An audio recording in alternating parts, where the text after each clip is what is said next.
చాలామంది దైవజనులు ఎహెజ్కేలు 37 నుంచి ఎన్నో వర్తమానాలు అందించారు. నేను సహా అనేక సందేశాలు ఇచ్చాను. మీరు కూడా బైబిల్ చదివేటప్పుడు ఇక్కడున్న సన్నివేశం మీకు కూడా నాకు తెలిసి మరపురాని సన్నివేశంగా ఉంటుంది. ఎహెజ్కేలు ఆత్మవశుడై ఉన్నప్పుడు యెహోవా హస్తం ఆయన మీదికి వచ్చింది, ప్రవక్త మీదికి.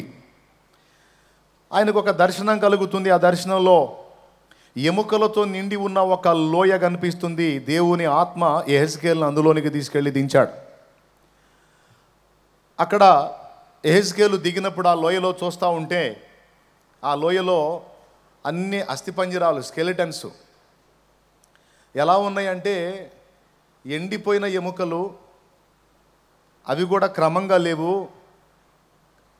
చల్లా చెదురుగా కుప్పలు కుప్పలుగా పడున్నాయి.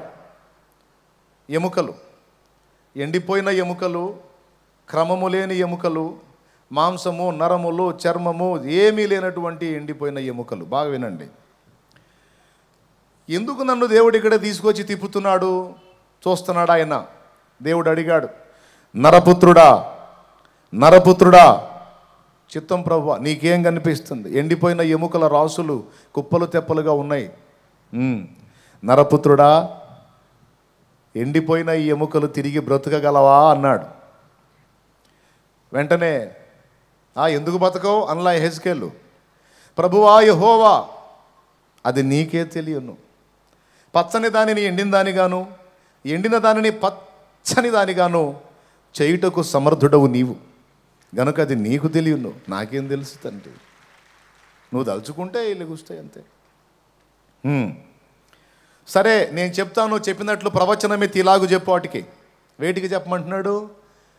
ఎండిపోయిన ఎముకలకు చెప్పమంటున్నాడు. అవేం ప్రాణులా? వాటికి ఏమన్నా చెవులు ఉన్నాయా వినటానికి? వాటికి ఏమన్నా కళ్ళు ఉన్నాయా చూడటానికి? వాటికి ఏమన్నా నోరుందా మాట్లాడడానికి? అవి కేవలం ఎండిపోయిన ఎముకలు. అయినా ఆయన అంటున్నాడు, నేను చెప్తున్నాను, అవి వింటాయి, నువ్వు మాట్లాడమన్నాడు. ఏం చెప్పమంటావు ప్రభువా? అందుకు ఆయన ప్రవచనమెత్తి ఎండిపోయిన ఎముకలతో ఇట్లనము, ఎండిపోయిన ఎముకలారా యెహోవా మాట ఆలకించుడి. ఈ ఎముకలకు ప్రభు అయిన యెహోవా సెలవిచ్చున్నదేమనగా, మీరు బ్రతుకున్నట్లు నేను మీలోనికి జీవాత్మను రప్పించుచున్నాను. చర్మము కప్పి మీకు నరములనిచ్చి మీ మీద మాంసము పొదిగి చర్మము మీ మీద కప్పెదను. మీలో జీవాత్మనుంచగా మీరు బ్రతుకుదురు. అప్పుడు నేను యెహోవానై ఉన్నానని మీరు తెలిసి కొందురు. ఆయన నాకిచ్చిన ఆజ్ఞ ప్రకారము నేను ప్రవచించుచుండగా గడగడమను ధ్వని ఒకటి పుట్టెను. అప్పుడు ఎముకలు ఒకదానితో ఒకటి కలిసి కొనెను. నేను చూచుచుండగా నరములను మాంసమును వాటి మీదికి వచ్చెను, వాటిపైన చర్మము కప్పెను, అయితే వాటిలో జీవాత్మ ఎంత మాత్రమో లేకపోయెను.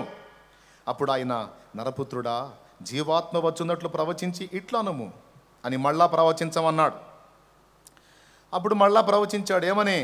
జీవాత్మ, ఓ జీవాత్మ, నలుదిక్కుల నుండి వచ్చి హతులైన వీరు బ్రతుకున్నట్లు వారి మీద ఊపిరి విడువుము.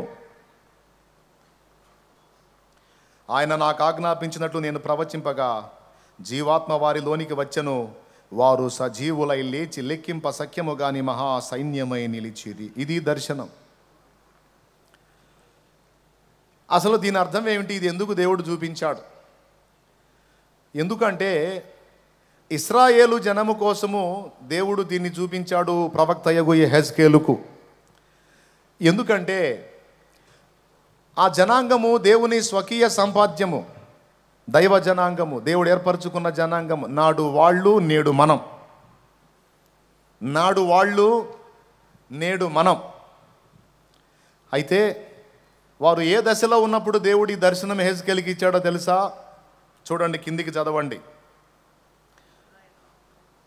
నరపుత్రుడా, ఈ ఎముకలు ఇశ్రాయేలీయులను అందరినీ సూచించుచున్నవి. వారు మన ఎముకలు ఎండిపోయెను, మన ఆశ విఫలమాయను, మనము నాశనమైపోతిమి అని అనుకొనుచున్నారు. చూసారా? కాబట్టి ప్రవచనమిత్తి వారితో ఇట్లనుము, ప్రభువగు యెహోవా సెలవిచ్చున్నదేమనగా, నా ప్రజలారా, మీరున్న సమాధులను నేను తెరచెదను, సమాధులలో నుండి మిమ్మును బయటకు రప్పించి ఇశ్రాయేలు దేశంలోనికి తోడుకొని వచ్చేదను. చూసారా?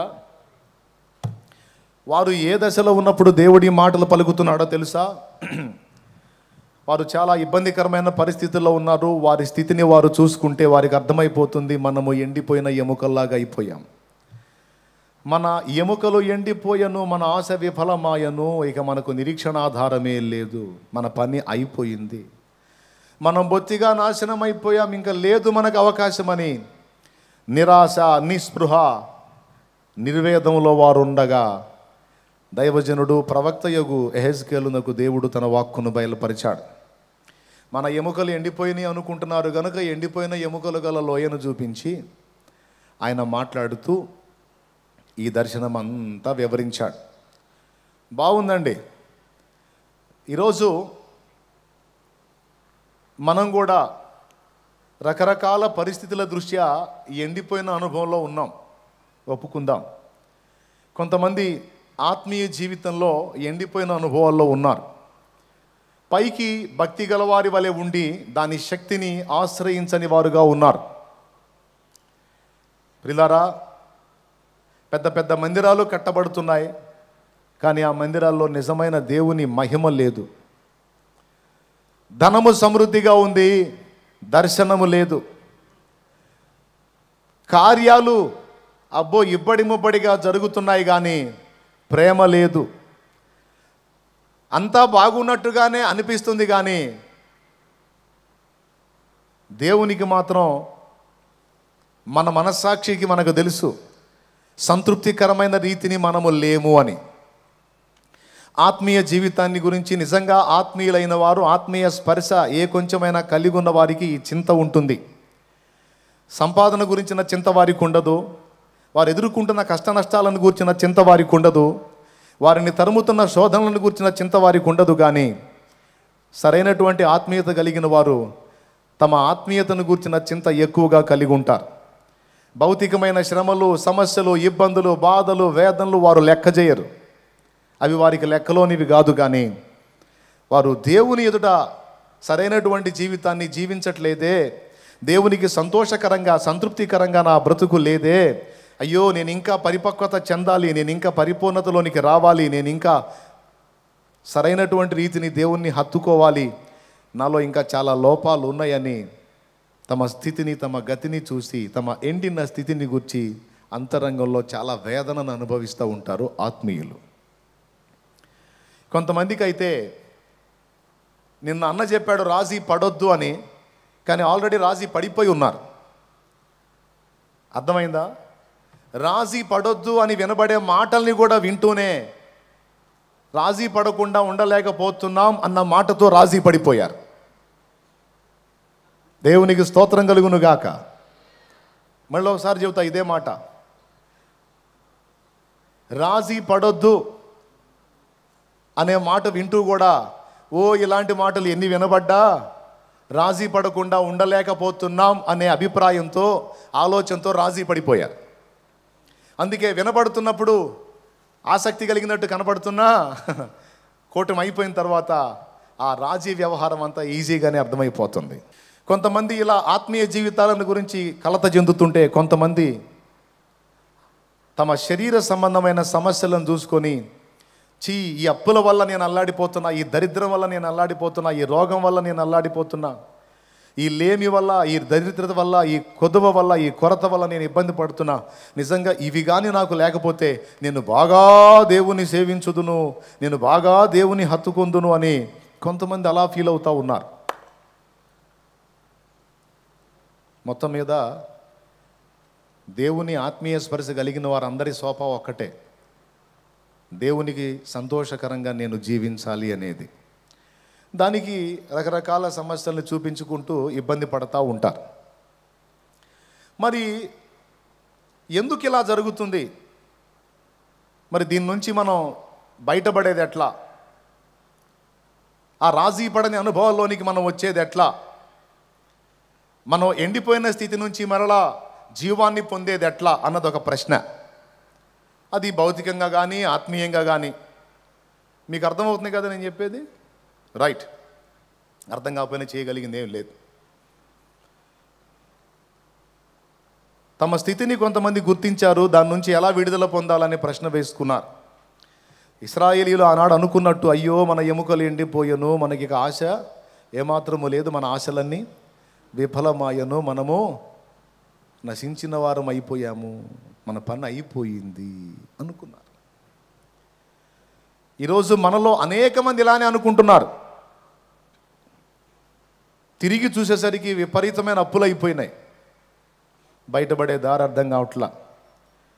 ఎట్లా చేశామో అర్థం కావట్లేదు అన్నయ్య, ఎట్లా బయటపడాలో కూడా అర్థం కావట్లా. మొత్తానికి తిరిగి చూసేసరికి తలంతా మునిగిపోయేంత అప్పులు అయిపోయినాయి అన్నయ్య. అప్పులోళ్ళు చేతులు ఎత్తండి, నాకు చాలా అప్పులు ఉన్నాయి అన్నోళ్ళు చేతులు ఎత్తండి. ఇదిగో ఇట్ట కాదు, ఇట్లా దాదాపు మొత్తం అన్ని చేతులు లేచినాయి. ఇంత అప్పులు యాడ్ చేశారండి. సరే చేసేది ఏముందిలే,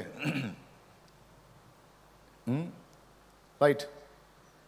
కొంతమంది శరీర రోగాలతో బాధపడుతున్నవారు, ఇది అంత శరీర సంబంధమైన సమస్య. శరీర సంబంధమైనటువంటి పోరాటానికైనా ఆత్మీయ పోరాటానికైనా సమాధానం మన దగ్గర లేదు, ఆయన దగ్గర ఉంది. స్తోత్రం. రాజీ పడొద్దు అని దేవుని పిలుపందుకున్నాం. సాల్మన్ అన్నకి మీరు చెప్తారు, అనయా తెగ చెబుతున్నావు రాజీ పడొద్దు అని. మాకు కూడా అంతే ఉంది, రాజీ పడొద్దని. కానీ రాజీ పడకుండా ఉండలేకపోతున్నాం. స్తోత్రం. రాజీ పడకుండా ఉండలేకపోతున్నాం అన్నయ్య. నువ్వు చెప్పినప్పుడు గట్టిగానే తీర్మానాలు చేస్తున్నావు, కానీ మా వల్ల కావట్లా. ఇక దాటి అవతలకు పోతే మైండ్ ఏదో మారిపోతుంది. మెంటల్ హాస్పిటల్ కానీ ఇంజక్షన్ చేసినప్పుడు కదలకుండా వండుకొని తర్వాత బయటికి పోని మళ్ళీ కేకలు వేసినట్టు అయిపోయింది మా బతుకు. స్తోత్రం. మానసిక రోగులు చూసారా మీరు? ఇంజక్షన్ ఇచ్చినప్పుడు మళ్ళీ ఆ మత్తు దిగ్గానే గందరగోళం చేస్తున్నట్టుగా దేవుని సన్నిధిలో ఉన్నప్పుడు, ఆయన వాక్కు చేత సంధించబడినప్పుడు బాగానే ఉంటుంది. కానీ ఈ క్లైమేట్ దాటి అవతలకు పోగానే మళ్ళా బలహీన పడిపోతున్నాం. ఎట్లా? ప్రయత్నించి శరీర సంబంధమైన సమస్యలతో పోరాడి విసుగు చెందారు. ఆత్మ సంబంధమైన పోరాటంలో పరిశుద్ధత కొరకు, పవిత్రత కొరకు, దేవుని సేవ కొరకు, పరిచర్య కొరకు ప్రయత్నించి విసిగిపోయి రాజీ పడిపోయారు. మళ్ళా విచిత్రం ఏంటో తెలుసా? దేవుని మాటలు వినబడుతున్నప్పుడు మనం ఇలా ఉండాలి, అలా ఉండాలి అనుకుంటూనే అలా ఉండలేకపోతున్నాం అని రాజీ పడిపోయారు. దీని అంతటికి కారణం ఏంటి? దాని నుంచి విడుదల వచ్చే మార్గం ఏమిటి అంటే, దానికి ముందే ఆన్సర్ చెప్పాను. అది మన చేతుల్లో లేదు, ఆయన చేతుల్లో ఉంది. ఎవరి చేతుల్లో ఉంది? ఏ పోరాటంలో అయినా జయము దేవుని చేతుల్లో ఉంది, కానీ మనుషులమైన మన చేతుల్లో లేదు. ఇప్పుడు పాయింట్ చెప్తా. దేవుడు తన వాక్కును పంపినప్పుడు, ప్రవక్త అలా ప్రవచించినప్పుడు, అప్పటిదాకా అచేతనమై పడున్న ఎముకలలో ఒక కదలిక వచ్చింది. అవన్నీ కూడా క్రమముగా ఒకదాంతో ఒకటి కలిసిపోయాయి.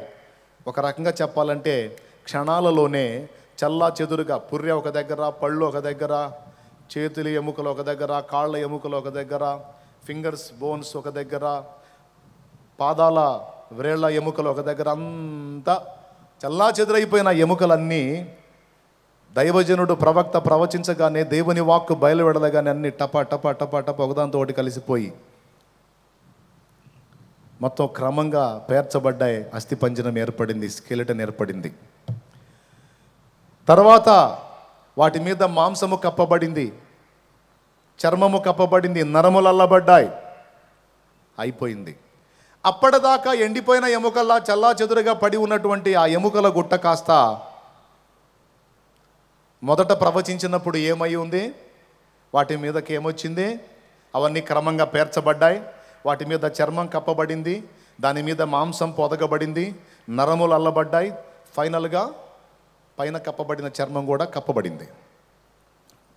ఇప్పుడు ఒక్క దెబ్బలో వాళ్ళు ఏమైపోయారు? పెద్దగా చెప్పాలి. మనుషులు అయిపోయారు లేదా? అయిపోయారు అన్న వాళ్ళు చేతులు ఎత్తండి. ఎవరు చెప్పారు? మనుషులు గాల, శవములై ఉన్నారు. చచ్చిపోయిన డెడ్ బాడీని చూసి నువ్వు మనిషి అంటావా లేకపోతే శవం అంటావా? అది ఎండిపోయిన ఎముకలకి ఇప్పుడు టైటిల్ మారింది. ఫస్ట్ ఎండిపోయిన ఎముకలు, ఇప్పుడు అవన్నీ క్రమంగా పేర్చబడి మాంసం వచ్చి నరములల్లబడి చర్మం కప్పబడిన తర్వాత టైటిల్ మారింది, ఇప్పుడు శవమైంది. కొంతమంది ఎండిపోయిన ఎముకల స్థాయి నుంచి శవముల స్థాయికి వచ్చి అట్టాగారు. దేవునికి స్తోత్రం. ఈ శవముల వల్లే ఉన్నవాళ్ళు ఎండిపోయిన ఎముకలను చూసి ఏమనుకుంటారు తెలుసా? మరి నేను వాళ్ళంత దరిద్రం కాదులే. ఎవరంత దరిద్రం కాదు? ఎండిపోయిన ఎముకలు అంత దరిద్రం అయితే కాదులే, సమ్ బెటర్. దేవుడు అంటున్నాడు, ఆ ఎండిపోయిన ఎముకలు నువ్వైతే శవం, వాటి వల్ల ప్రయోజనం లేదు, నీ వల్ల కూడా ప్రయోజనం లేదు. మరి ఇప్పుడు ఏం చేయాలి? అప్పుడు మళ్ళీ ఒకసారి అడుగుతున్నాడు ప్రవక్తని, నరపుత్రుడా చెప్పు ఏమైంది? ఎండిపోయిన ఎముకలు శవములు అయ్యాయి తండ్రి. ఇవి బ్రతకగలవా? నీకే తెలుసు నాయన, చెప్పు. జీవాత్మ నలుదిక్కుల నుండి వచ్చి వారి మీద ఊపిరి విడవమని చెప్పు. ప్రియమైన దేవుని బిడ్డలారా, జీవాత్మ, దేవుని ఆత్మ, ఆ ఆత్మ ఊపిరి విడవక మునుపు కాళ్ళున్నాయి, నడవట్లా, చేతులున్నాయి, కదలట్లా, కళ్ళున్నాయి, చూడట్లా, చెవులున్నాయి, వినట్లా, నోరుంది, మాట్లాడట్లా, బ్రెయిన్ ఉంది, థింక్ చేయట్లా. ఉన్నాయా లేవా? దేవుడు మొదట ప్రవచింపజేసినప్పుడు అన్నీ వచ్చినాయా లేదా? పెద్దగా చెప్పండి. ఏందండి? ఉన్నాయా? అన్నీ ఉన్నాయి, కానీ పని చేస్తున్నాయా? రైట్. జీవాత్మ రా, వచ్చి వీరి మీద ఊపిరి విడు. ఎప్పుడైతే జీవాత్మ వచ్చి వారి మీద ఊపిరి వదిలాడో, ఆ ఊపిరి వారి నాసికారంధ్రములోనికి వెళ్ళి ఆ మృత కళేబరాలన్నీ కూడా సజీవ సైన్యమై, అద్దుగో దేవునికి స్తోత్రం కలుగునుగాక, అద్దుగో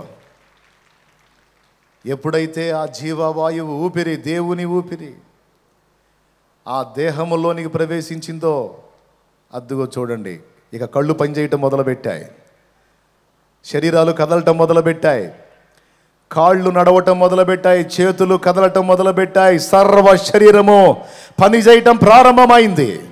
ఎప్పుడు ఎప్పుడు ఎప్పుడు ఎప్పుడు ఎప్పుడు ఎప్పుడు జరిగింది? ఎప్పుడు జరిగింది? జీవాత్మ వచ్చి ఊపిరి విడిచినప్పుడు జరిగింది. దేవునికి స్తోత్రం కలుగునుగాక. ఏదెను తోటలో ఆదామును నిర్మించినప్పుడు అచ్చం ఇలానే జరిగింది. నేల మంటితో దేవుడైన యెహోవా మొదటి మానవుణ్ణి నిర్మించాడు. దేవుడైన యెహోవా నేల మంటితో నరుని నిర్మించి కాళ్ళు చేశాడు, చేతులు చేశాడు, కళ్ళు చేశాడు, నోరు చేశాడు, పళ్ళు చేశాడు, ఒళ్ళు చేశాడు, చెవులు చేశాడు, ముక్కు చేశాడు, చెక్కిళ్ళు చేశాడు, మొత్తం చేశాడు. కానీ కాళ్ళు ఉన్నాయి, కదలటల్లా, చేతులు ఉన్నాయి, పని చేయటల్లా, కళ్ళు ఉన్నాయి, చూడట్లా, చెవులు ఉన్నాయి, వినట్లా, అన్నీ ఉన్నాయి, కానీ ఒక శవము వలె ఉన్నాడు. ఎప్పుడైతే దేవుడైన యెహోవా ఏం చేశాడు? నాసికారంధ్రములలో, ఎవరి నాసికారంధ్రముల్లో? ఆదాము యొక్క నాసికలో అని ఊదాడు.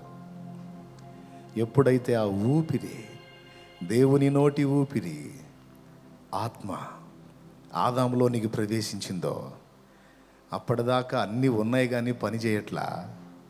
ఎప్పుడైతే ఆ జీవాత్మ ప్రవేశించిందో అప్పుడు పనిచేయటం మొదలుపెట్టాయి.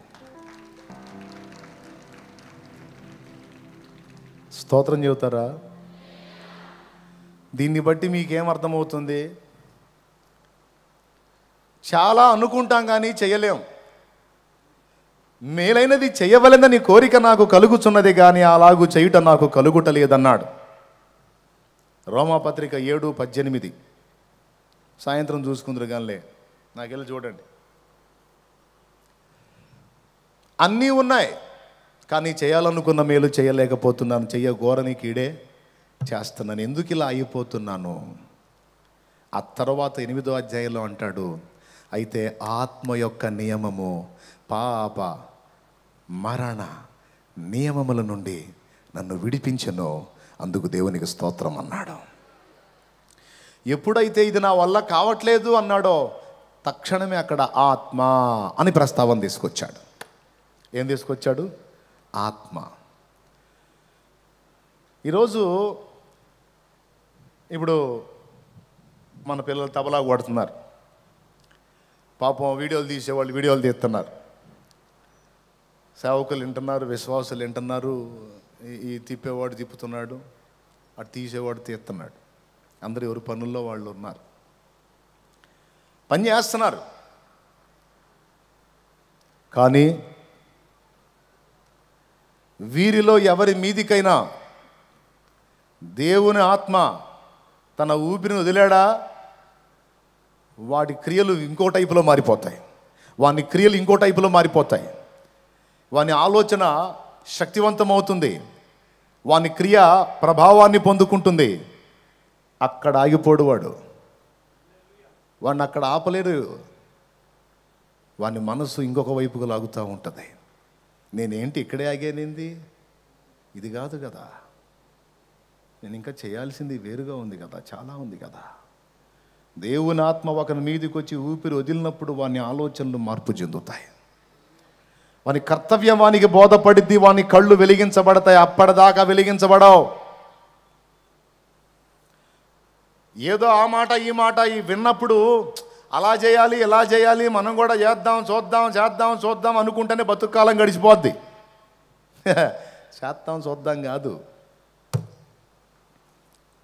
దేవుని ఆత్మ మన మీదికి వచ్చినప్పుడు, పరిశుద్ధాత్మ ప్రభావం మన మీదికి దిగి వచ్చినప్పుడు, దేవుని ఊపిరి మన లోపలికి ప్రవేశించినప్పుడు చూద్దాం కాదు. చెయ్యకపోతే దానికి అర్థమే లేదు. ఎట్టి పరిస్థితుల్లో నేను చెయ్యాలి అని ఇక రేపబడతా ఉంటారు. ఇది దేవుని వాక్య సత్యం. దేవునికి స్తోత్రం కలుగునుగా. కుర్రవాడు, ఆకతాయి కుర్రవాడు ఆటాడుతున్నాడు, పాట పాడుతున్నాడు. దేవుడిచ్చిన వాగ్దానం నెరవేరింది.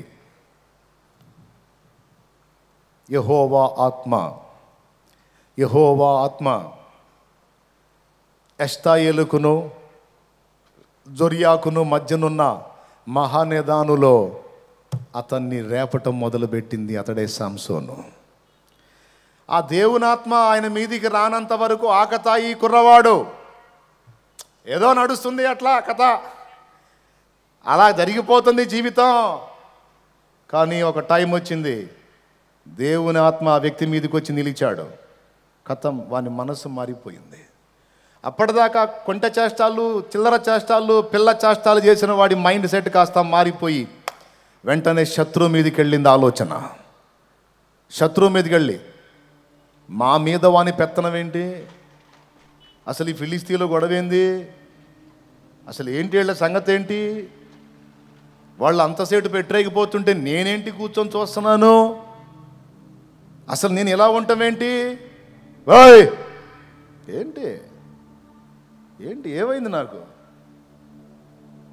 నేనేంటి ఆటలాడుకుంటున్నానేంటి, నేనేంటి కొంటి చేష్టలు చేస్తున్నానేంటి, ఇది కాదు కదా,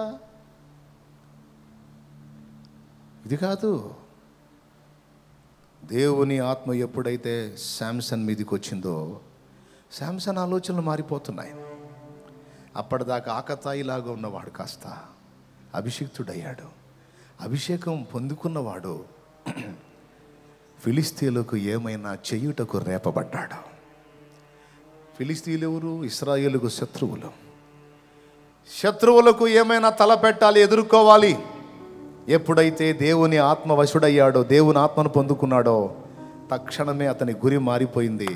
అతని ఆలోచనలు మారిపోయి శత్రువుని ఎదుర్కోవటానికి ఇక రేపబడుతున్నాడు. తల్లిదండ్రుల దగ్గరికి పోయాడు. మమ్మే మమ్మే మమ్మే లే, నిద్రలే, డాడీ డాడీ లే, ఏమిరా, పెళ్లి చేసుకోవాలి డాడీ. ఏంటి మ్యారేజ్ డాడీ, పెళ్ళి పెళ్ళి, ఓహోహో సరే చేస్తాం, ఏందంట పెళ్ళి చేసుకోవాలి.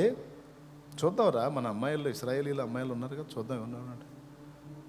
ఇశ్రాయేలీల ఆడపిల్ల కాదు, నాకు ఫిలిస్తీయుల అమ్మాయి కావాలి. ఫిలిస్తీయులు మనల్ని వెళ్తున్నారా, వారికి మన శత్రువులు అన్యులు. ఇశ్రాయేలు కన్యలు లేరనే నువ్వు ఫిలిస్తీయుల ఆడపిల్లని అడుగుతున్నావు అంటే, నాకొద్దు, మీరేనన్నా చెప్పండి, నేను ఇశ్రాయేలీల అమ్మాయిని చేసుకోను, నాకు ఫిలిస్తీయుల అమ్మాయే కావాలి. ఎందుకు? ఫిలిస్తీయులకు ఏమైనా చేయుటకు అతడు యెహోవా ఆత్మచేత రేపబడినన్న సంగతి తల్లిదండ్రులకు కూడా తెలియదు. రేపబడుతున్నాడు. ఇక ఆటలతో రాజీ పడట్లా, కొంటి చేష్టలతో రాజీ పడట్లా, చిల్లర వ్యవహారాలతో రాజీ పడట్లా. కొంతమంది సెల్ ఫోన్తో రాజీ పడి బతుకంతా. పాస్టర్లు కూడా ఏం చేద్దాం, పాపం చూస్తూనే ఉంటారు. దరిద్రం, నేను జయించలేకపోతున్నాను అనుకుంటానే ఉన్నారు, మళ్ళీ చూస్తానే ఉన్నారు. మళ్ళీ ఒక పూట మానుకొని మళ్ళీ ప్రార్థన చేసుకుంటాను, మళ్ళీ బయట చూస్తానే ఉన్నారు. ఏంది ఇది, ఎట్లా జయించలేకపోతున్నాను? నేను చెబుతున్నా, నీ వల్ల కాదు. నీవు రాజీ పడకుండా దాన్ని జయించాలంటే ఇది నీ శక్తి చాలదు. నీకే కాదు, నీ తాతకే జాలా, నీ ముత్తాతకు జాలా, వాని తాతకు జాలా, వాని తాతకు జాలా, మనందరికీ మూల పురుషుని ఆదాం వల్లే గాల. నీ వల్ల నా వల్ల ఏమైంది? వెర్రి ముఖం. మనల్ని జయపథంలో నడిపించడానికి మనకు అనుగ్రహించబడిన వాడే పరిశుద్ధాత్మ, దేవుని ఆత్మ, జీవాత్మ. ఆయన దిగాలి రంగంలోకి, ఆయన ఊదాలి ఊపిరి నీలోనికి, ఆయన కుమ్మరించాలి అభిషేకాన్ని నీ మీద, నా మీద. ఆ ప్రభావం మనల్ని ఆవరించినప్పుడే మన గురి, గమ్యం, దర్శనం, లక్ష్యం మారిపోతాయి. అది జరగనంత వరకు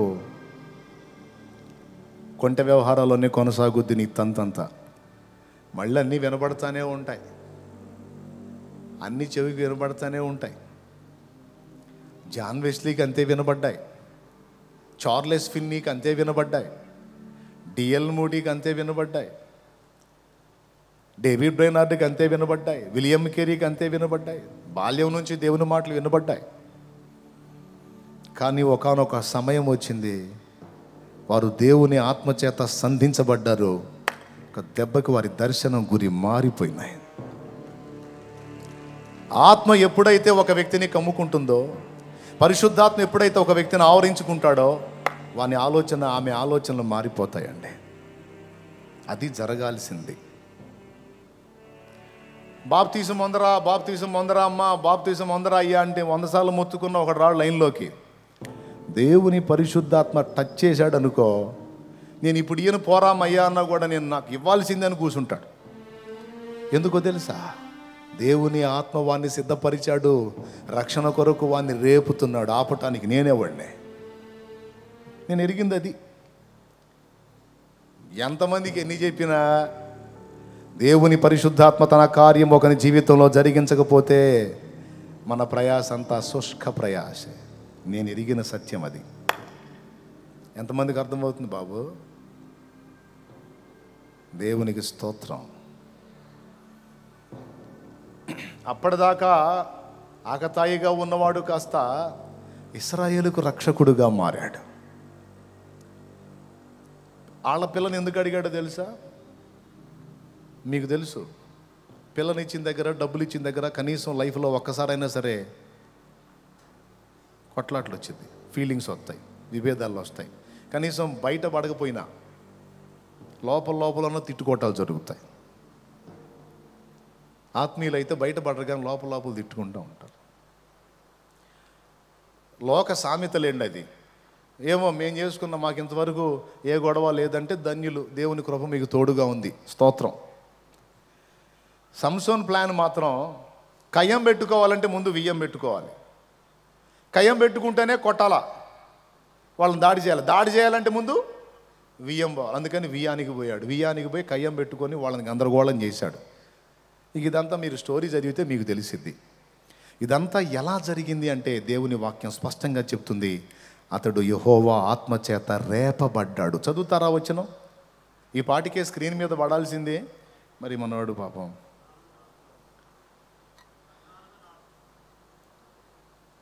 అయితే ఫిలిస్తీయులకు ఏమైనా చేయుటకై రవి పేరు, అధ్యాయం, వచనం చెప్పి చదువు. న్యాయాధిపతులు 14:4.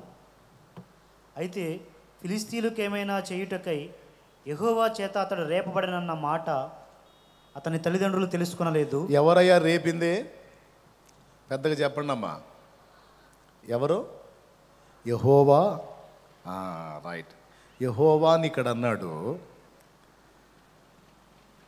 ఇంకో చోట ఏమన్నాడు తెలుసా? యెహోవా ఆత్మ ఎష్తాయేలుకును జొరియాకును మధ్యనున్న మహానేదానులో యెహోవా ఆత్మ, పరిశుద్ధాత్మ. 13:25. 13:25 అట చూసుకోండి ఒకసారి. అద్దుగా అక్కడ రాసుని చూడు.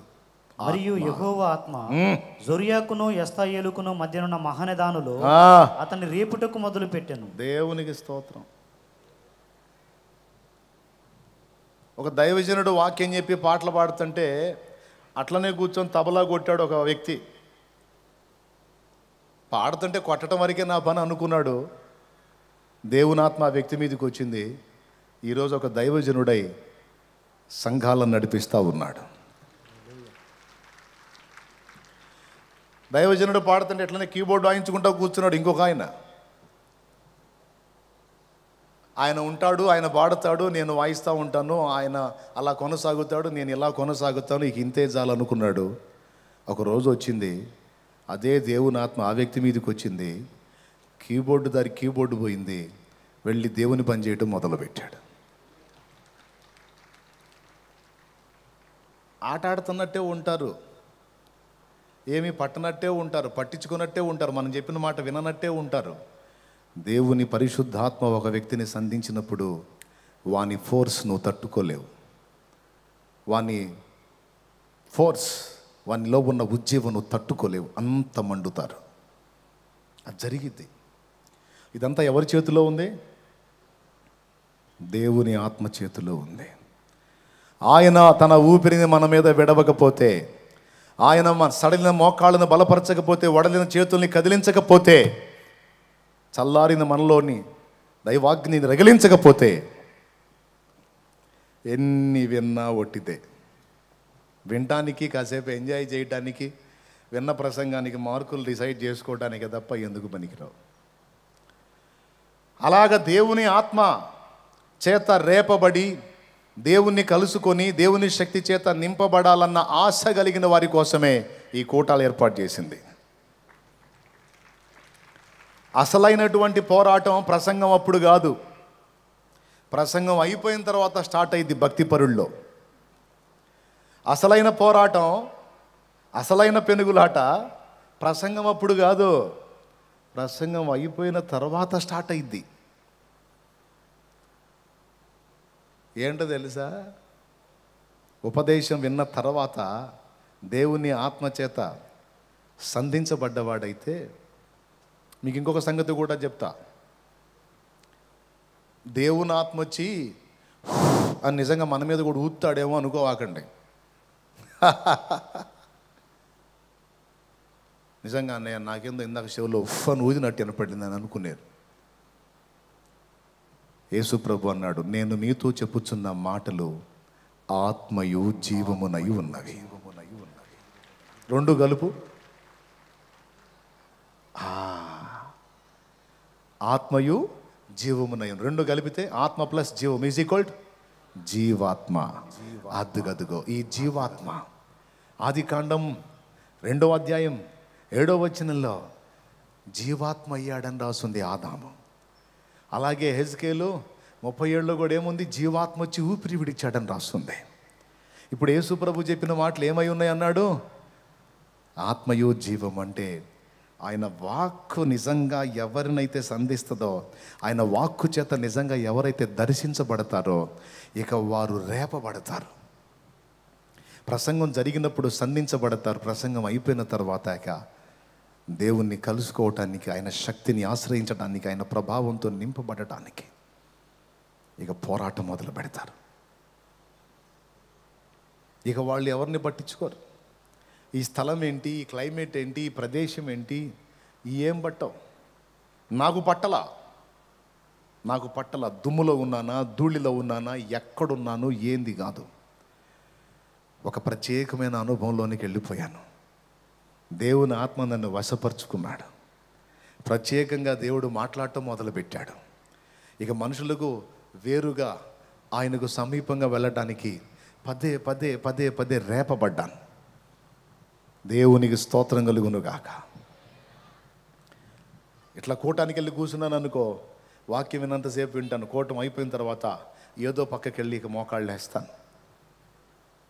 ఇక దేవునితో మాట్లాడుకోవటం, దేవుడు నాతో మాట్లాడటం, నేను ఆయనతో మాట్లాడుకోవటం, ఆయన నాతో మాట్లాడటం. తృప్తి తృప్తి తృప్తి. ఇక ఆ విషయాల్లోనే తృప్తి. ఇక ఎందులో ఉండదు. ఇంకెందులో ఉండదు.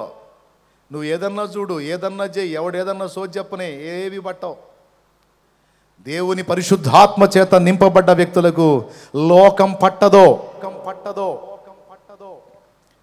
వారు లోకమునకు వేరైన జీవితానికి వెళ్ళిపోతారు.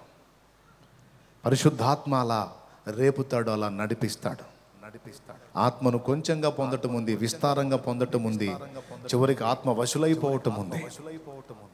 కొంచెముగా మీరందరూ ఆత్మను కలిగి ఉన్నారన్న సంగతి నాకు తెలుసు.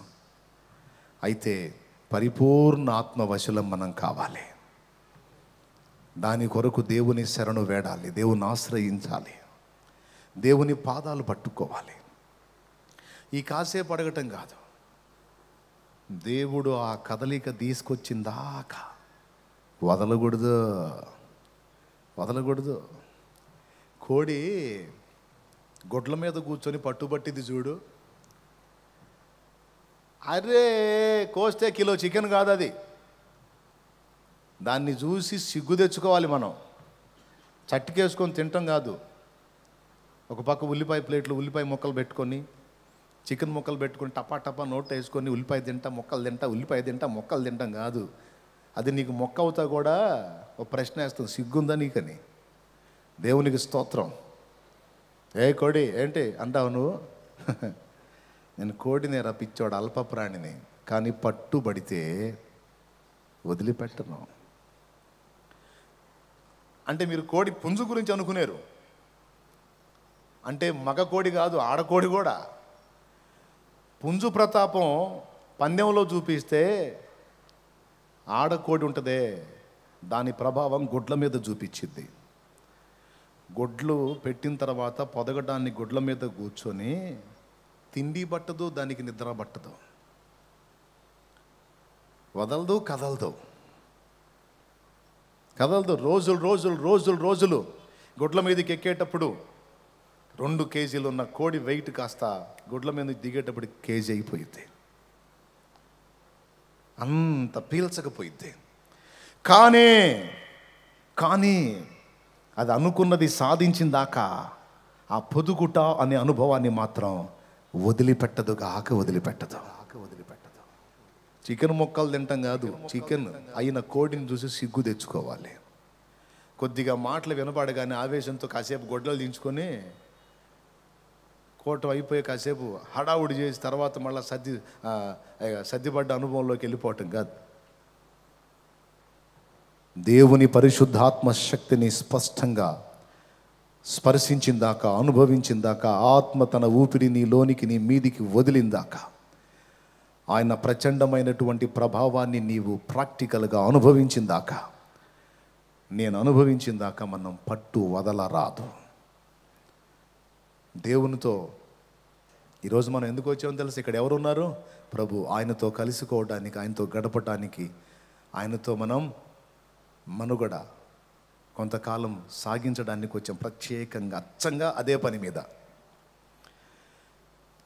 ఈ కీలకమైన విషయాన్ని మీరు దృష్టించి ఈ టైంని పోగొట్టుకోకుండా సద్వినియోగం చేసుకొని మీరు దేవునితో పెనుగులాడితిరేని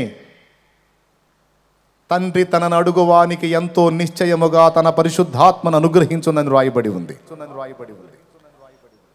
గెలవాలని ఉంది, సాధించాలని ఉంది, ఏదేదో చేయాలని ఉంది నీకోసం, కానీ ఏమీ చేయలేకపోతున్నాను. ఎదుటి వాళ్ళని వెలిగించాలని ఉంది, కానీ నేనే చీకటి అయిపోతున్నాను. దేవా, రెండు మాటలు, నీ ఆత్మతో నన్ను నింపుతావా లేకపోతే నన్ను చంపుతావా? రెండు మాటలు. నీ ఆత్మతో నన్ను నింపుతావా, నీ శక్తితో నన్ను నింపుతావా, నీ ఆత్మవశుని చేస్తావా, నీ ఆత్మవశరాలను చేస్తావా, లేకపోతే నా ప్రాణం తీస్తావా? రెండు మాటలు. నిన్ను వదిలిపెట్టను తండ్రి.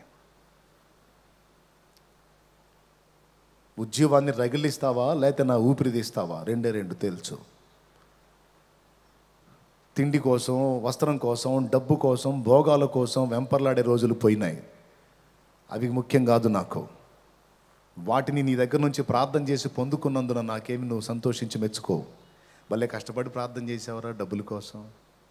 భలే కష్టపడి ప్రార్థన చేసేవారా బోవ కోసం? బోవ కోసం? బోవాడా అమ్మ, బోవమ్మ అనడు. నా జన్మ సార్థకం కావాలి, నా బ్రతుకు అర్థం దొరకాలి, నన్నంటూ ఈ భూమి మీద పుట్టించావంటే సత్యవాక్యమును చేబూని లోకానికి జ్యోతి వలె నేను ప్రకాశించాలి. అది నా నుండి జరగనప్పుడు నా జీవితానికి అర్థమే లేదు.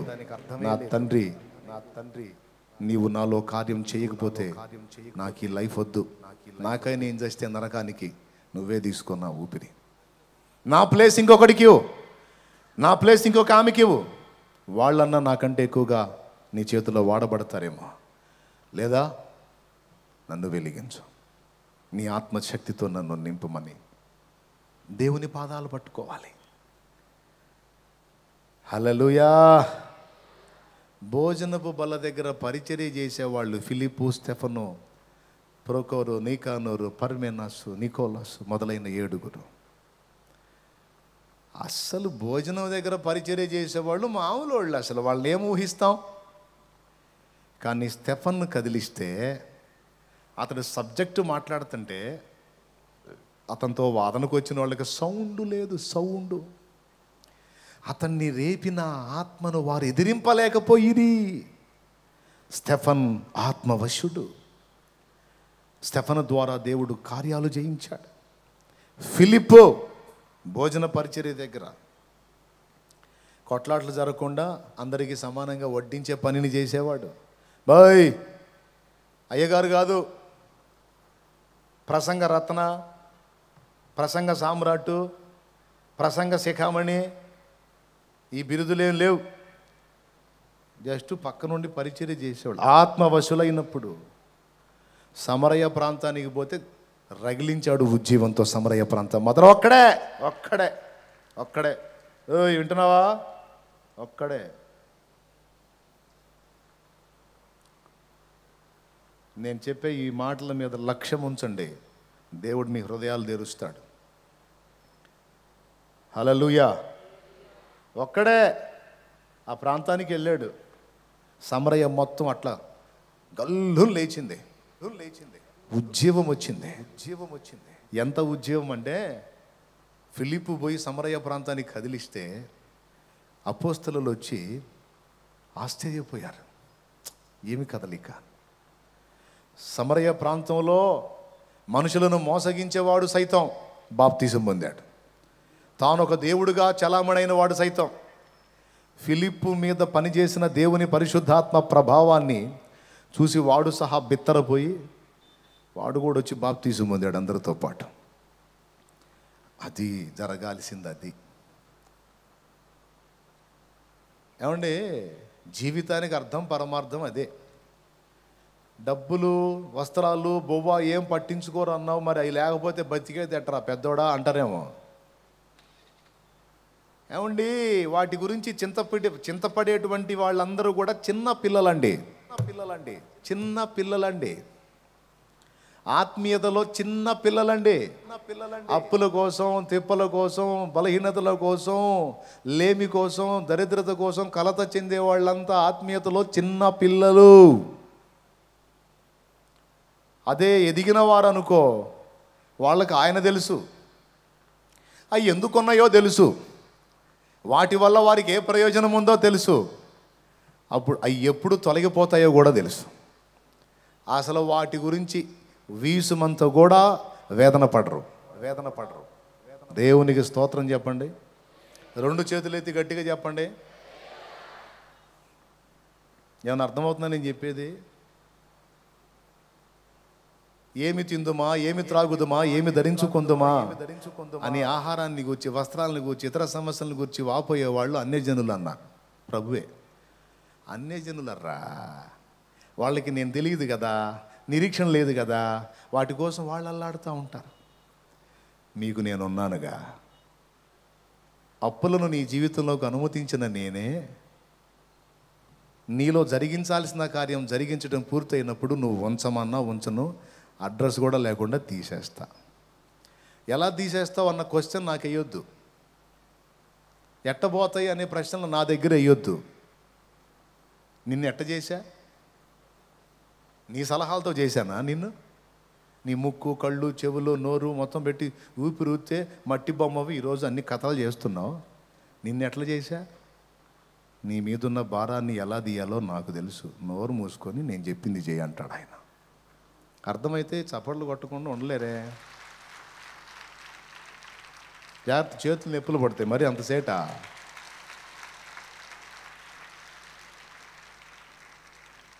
బాయ్, నీకు ఉద్యోగం ఇవ్వాలో లేదో ఆయనకు తెలుసు.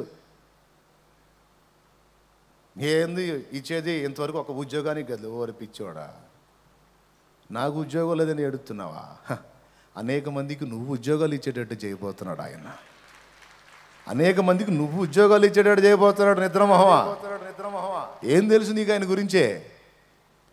ఏది అది? ఎప్పుడు అంతా దడే. ఆగు, వెయిట్. నాకు పని లేదు, నాకు పని లేదు. అరే, అనేకులకు పని కల్పించేటట్టు చేస్తాడు ఆయన. నేను సమర్థుడు తమ్ముడు. ఏం లేనోడా? లేకపోతే ఏమన్నా భ్రమలో బతుకుతున్నావా మనం? ఏం పేరయ్యా నీ పేరు? ఏం చెప్పమంటావు అంటే ఒకటే టైటిల్ చెప్పాడు, ఉన్నవాడిని అని చెప్పన్నాడు. ఏయ్ నేను ఉన్నవాడిని, ఆదిలో ఉన్నవాడిని, అంతంలో ఉన్నవాడిని, నీ ఎగచాట్లో ఉన్నవాడిని, నీ ఆనందంలో ఉన్నవాడిని, నీ అప్పుల్లో ఉన్నవాడిని, నీ నొప్పుల్లో ఉన్నవాడిని, నీ కష్టాల్లో ఉన్నవాడిని, కన్నీళ్లలో ఉన్నవాడిని, నీ చావులో ఉన్నవాడిని, నీ బతుకులో ఉన్నవాడిని, నీ పుట్టుక కంటే ముందున్నవాడిని, నువ్వు తిరిగి వచ్చేటప్పుడు కూడా ఉండేవాడిని, నిరంతరం ఉన్నవాడిని, సమృద్ధి గలవాడిని, జ్ఞానం ఉన్నవాడిని, ఐశ్వర్యం ఉన్నవాడిని, బలం ఉన్నవాడిని, సమస్తము ఉన్నవాడిని, నా పేరు ఉన్నవాడు. ఒకటే మాట ఎన్నొచ్చినాయో చూడు. ఇప్పుడు మనం లేని వాడి గురించి మాట్లాడుకుంటున్నావా? నిజంగా ఉన్నోడి గురించి మాట్లాడుకుంటున్నావా? మనం ఆరాధిస్తున్నవాడు ఉన్నోడా లేనోడా? రాయి, గుట్ట, పుట్ట, చెట్టు, ఏదో భ్రమ, ఏదో ఊహ? No no no. విశ్వాసమును బట్టి మనం ఆయన్ని స్పర్శించి ఉన్నాం. ఆయన స్పర్శను కూడా అందుకొని ఉన్నాం మనం. లేడు, చూడట్లేదు, సాయం చేయలేడు. అయిపోయిందా మీ ఓపిక? ఉందా? ఎంతమందికి ఉంది?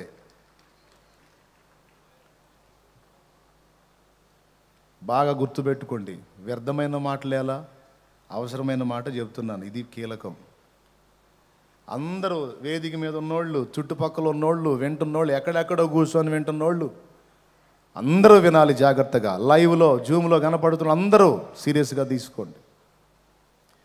చిన్న పిల్లల్లాగా కలత చెందొద్దు, కంగారు పడొద్దు. లేదా ఇప్పుడే చెప్పండి, నేను ప్రార్థన చేసేస్తా. చేపలు కావాలా, ఏసై కావాలా? మళ్ళీ చూడు, 2 దోణెల నిండా చేపలు ఇచ్చి